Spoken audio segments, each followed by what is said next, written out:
Ladies and gentlemen, welcome into my updated bracketology March Madness 2024 5.0. Let's get right into it, taking a look at the bracket matrix. But just one thing that I quickly wanted to mention, if you're interested in talking March Madness college basketball, guys, join my Discord server. Link is in the description.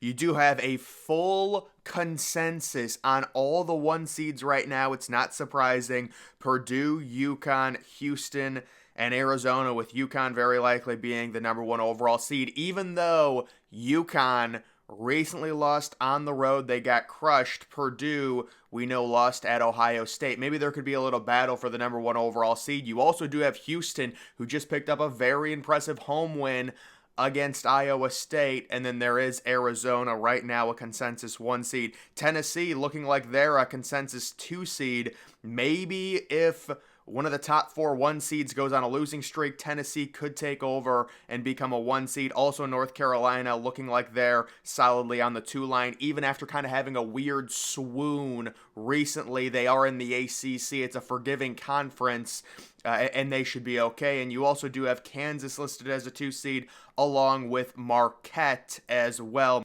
Marquette just annihilated DePaul, but then again, everybody annihilates DePaul. I saw Chris Holtmann might be the next coach of DePaul University. Moving on to the 3 seeds, it is Alabama sitting at the top of the 3 line. So the Crimson Tide, they're a 3 seed, but they're trending upwards. I'm concerned about Alabama's defense. Bama strikes me as the type of team that could make a Final Four run or lose in the first round. They won last night 98-93 over Florida at home.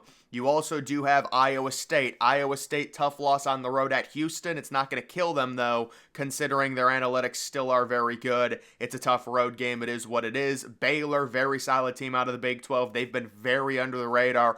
And then how about Duke? Trending up. If there's one team going into this bracketology update that's trending up, Duke won their game by about 40 points last night. I thought they were going to low-key enter the tournament, kind of be under the radar, but they might end up an upper 2 seed if they continue to play like this and stack wins in the ACC. Moving on to the 4 line, Illinois loses last night, close game. We're seeing a lot of these teams struggle a little bit. I do like Illinois, though. Let's not overreact to one loss. You also do have Auburn, Creighton, and San Diego State. San Diego State, a team I'm not too high on going into the tournament. I understand they had a really deep run last year. I don't think they repeat it personally. Looking at the 5 line, Wisconsin, Dayton, who has struggled recently. How about George Mason? George Mason is playing really good basketball right now. It'll be interesting to see what happens with George Mason sitting at 18-8, getting that home win against Dayton. You do have Clemson and Kentucky. Those are some shaky 5 seeds, man. Pretty much all of those. I mean, you could say, well, Kentucky, they went on a little bit of a run. They've got a good offense. I do think Kentucky would win in a 5v12 matchup. Looking at the 6 line, BYU, solid team. Texas Tech, a team I really like. You do have Colorado State along with St. Mary's, who's been on a massive tear recently out of the West Coast. Moving on to the 7 line, South Carolina. Don't love South Carolina. They had their little run, and then they lost 2 straight games. They're already back down as a 7 seed. Utah State, Florida, and Michigan State. Florida really played well on the road at Alabama. Very close game. No shame in losing a game like that close. They've got a very solid offense. Michigan State, a team nobody wants to face. I do think Michigan State, they are wobbly. The recent loss to Iowa, just when everyone thought they turned the corner. Are they really trending to being at probably a 7 seed, maybe facing a 2 seed in the second round? We know what's going to happen. Everyone's going to pick Michigan State to upset the 2 seed.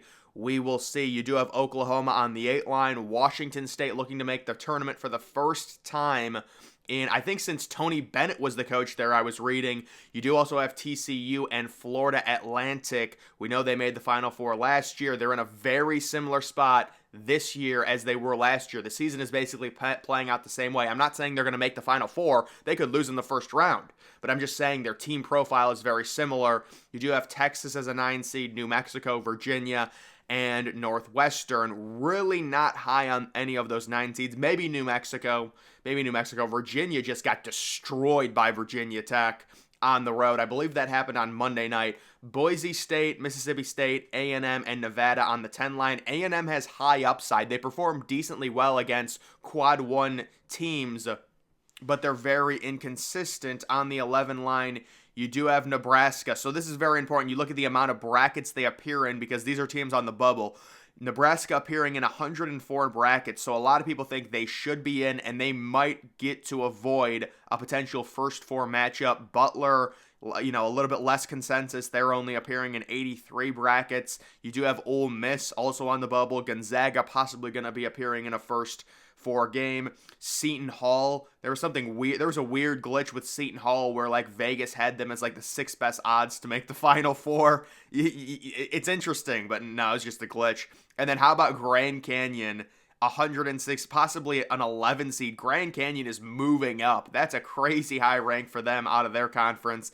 The 12 seeds, Indiana State, McNeese, South Florida, App State. Certainly I would be very pro Indiana State and McNeese out of those 4 teams. South Florida is also interesting as well. Moving on to the 13 seeds, it is Samford, UC Irvine, Yale, and Akron. Really not much to comment on that. Those are the same teams on the 13 line that we're used to. You do have La Tech, Vermont, the College of Charleston, and High Point listed on the 14 line right now with Morehead State, Oakland, Eastern Washington, and Colgate on the 15 line. Colgate winning their tournament again. They have a dynasty, folks, out of the Patriot League. Quinnipiac, the 16 seed, Southern, South Dakota State, Norfolk State, Merrimack, and Eastern Kentucky possibly playing in first 4 games, and then other teams appearing in the bracket. You do have Providence right now, possibly the first team out, along with Utah nipping at their heels. Cincinnati also there. They're going to need some big wins. Villanova, Wake Forest, a team that I think has high potential. Colorado, Memphis, as well as Pittsburgh getting a shout out, and then the other auto qualifiers. These are teams that could potentially win their leagues. Drake, Richmond, Loyola Chicago, I guess someone picked them. James Madison, Princeton, Cornell, the Ivy's really close this year. Toledo, UNC Wilmington, Drexel. We remember Drexel made the tournament a few years ago, but let's get to the analytical rankings. You can see Houston holding strong right now as the number 1 overall team. They've got the number 1 defense in college basketball, the number 15 offense. It is Purdue. They face Rutgers tonight at home. They should win. They're analytically, they're like 15-point favorites. We would expect, if they lose, could you imagine, would they drop down to a 2 seed or at least at the back end of, the 1 line? I would say probably the back end of the 1 line based on their analytics. UConn down to number 3. Not all that surprising. That's pretty much where they've been, and they just got blown out on the road. Arizona sitting at number 4. So those are the top 4 teams right now in terms of overall seed line. How about Iowa State at number 5? Very good analytics. A lot of that comes from early in the season, beating up on really bad teams in a bad non-conference. We will see with Iowa State. The jury is still out. Auburn, a team I'm not particularly high on, but they're 6th overall. Tennessee is a team I really like at 7. Bama, so that's 3 straight SEC teams. Bama sitting at number 8. How about St. Mary's at number 9? Easy conference, easy strength of schedule, but still very impressive inside of the top 10. You do have Kansas, maybe another blue blood sneaking up on people. There is Duke. Duke is up to number 11. Analytically, they've improved a lot recently. We will see Illinois with those 7 losses at number 12, probably looking at a lower 3 seed, maybe a top 4 seed, depending on their Big Ten Conference tournament. You do have North Carolina all the way down. This will be an interesting one in terms of the analytics. If North Carolina stays outside of the top 12, but they become a 2 seed, there's some disagreement there. We'll have to do a deep dive on North Carolina. Marquette at number 14, and then you also do have Creighton out of the Big East. A lot of these Big East teams, it is what it is. They all kind of blend together to me. At number 16, it is BYU, Baylor sitting at 17, MSU with those 10 losses, double-digit losses, but at number 18, you do have Florida at number 19. So, yeah, Florida, they're a really solid offensive team. Number 9 offense in college basketball. That's a very nice upside team. I'd say maybe an Elite 8 potential for Florida. Gonzaga at number 20, a team I really like.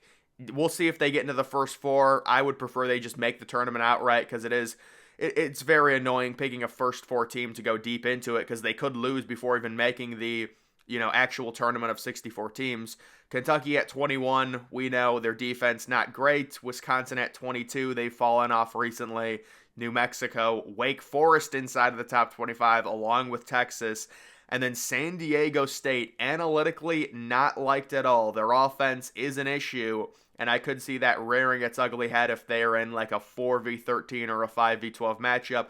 Texas Tech at 27, Mississippi State, not a team I love at 28. You do have Clemson, another team I'm down on at 29. And then how about St. John's and their 12 losses right now? They would probably be a 1 or a 2 seed in the NIT. They are not in the tournament there. And then moving on to, I guess I'm just going to go seed by seed. Which team do I think could get upset? So 1 seeds, I'm not picking any 1 seeds to lose. It just doesn't make sense analytically. You could, try and say, well, Purdue lost last year. It could happen. I just can't see it happening. Looking at the 2 line, could a 2 seed lose to a 15 seed? Maybe Marquette. Marquette would be the only one there. I don't see Kansas, even though analytically they're the lowest ranked team. I don't see Iowa State losing to a 15 seed. Iowa State normally bludgeons those, lower teams like that. So I would say maybe Marquette if I had to pick a 15 over a 2. Looking at the 3 line, look at the Blue Bloods. You do have North Carolina and Duke. I would say Creighton would be the team I'd pick against, but I probably wouldn't. All the other teams there on the 3 line should win. I would say looking at the 4 line, you're certainly looking at San Diego State and Wisconsin as 2 teams I'd be interested in picking against in terms of a first-round upset. Moving on to the 5 line, Illinois, Dayton, Texas Tech, BYU. So this is the, marquee 12 over 5 upset. I like Texas Tech. I would not pick against them unless it's a crazy, matchup in the first round. BYU, I would probably not pick against them. Dayton, I'm a little iffy on right now. Illinois, I do like. That would be tough for Illinois, already down to a 5 seed just because they lost last night. But yeah, I would probably say Dayton is the 5 seed I would pick to lose. Moving on to the 6 seeds, you do have Utah State, Washington State, Colorado State. Wow, you want to talk about West and St. Mary's, so they're all out west. I could see a few of these teams losing, honestly. I could see Washington State losing. They're not used to success in the tournament. I could see Utah State, I guess, being the other team that would lose. Colorado State, analytically, is at least a little bit better, but that's really a mosh pit right there. Moving on to the 7 line, not high on TCU, not high on Clemson. I think Northwestern can win a game in the tournament. They're normally good for a game. And then MSU, I would pick to beat a 10 seed there, although they are very streaky. MSU could lose to anyone. Looking at the 8 line, obviously, there's no upsets in 8v9, but South Carolina, Florida, Nevada, Nebraska. Yeah, I'm not high on South Carolina in an 8v9 game, especially if they faced Kentucky.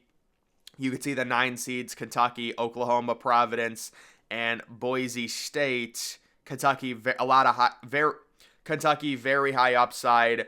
Providence is a team I'm not high on. I'm not sure they're going to make the tournament, but in this bracket, they're a 9 seed, so they're clearly in.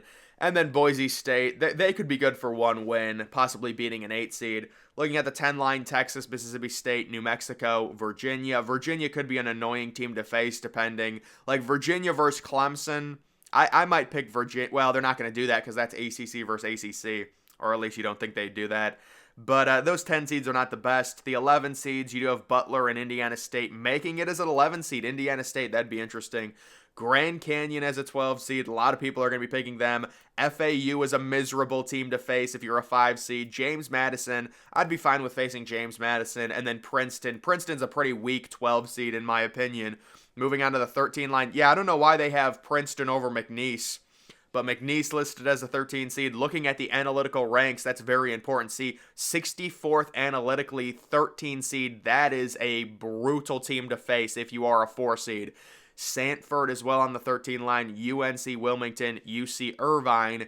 All those teams kind of similar in terms of analytics outside of McNeese. La Tech, Virginia, Akron, and High Point. La Tech being by far the best 14 seed. Weber State possibly making the tournament. First time I've seen them. You do have Colgate, Oakland, and Morehead State. And then you do have the 16 seeds. Quinnipiac, the lowest ranked team to appear in the tournament here, along with Lipscomb possibly making it. And then 2 play-in winners. And then the teams on the outside looking in, or these are the teams that are in the play-in. Villanova, Gonzaga, Seton Hall, and Utah, and then Southern Norfolk State, North Dakota, Merrimack teams just missed. It is Colorado, ranked 29th analytically. Ole Miss, Wake Forest, ranked 20th analytically. Iowa, who just got a big win. A&M, Drake, Oregon, and then St. John's due to the amount of losses that they've had. But guys, that is going to do it for this bracket update. If you're interested in joining my Discord server, link is in the description.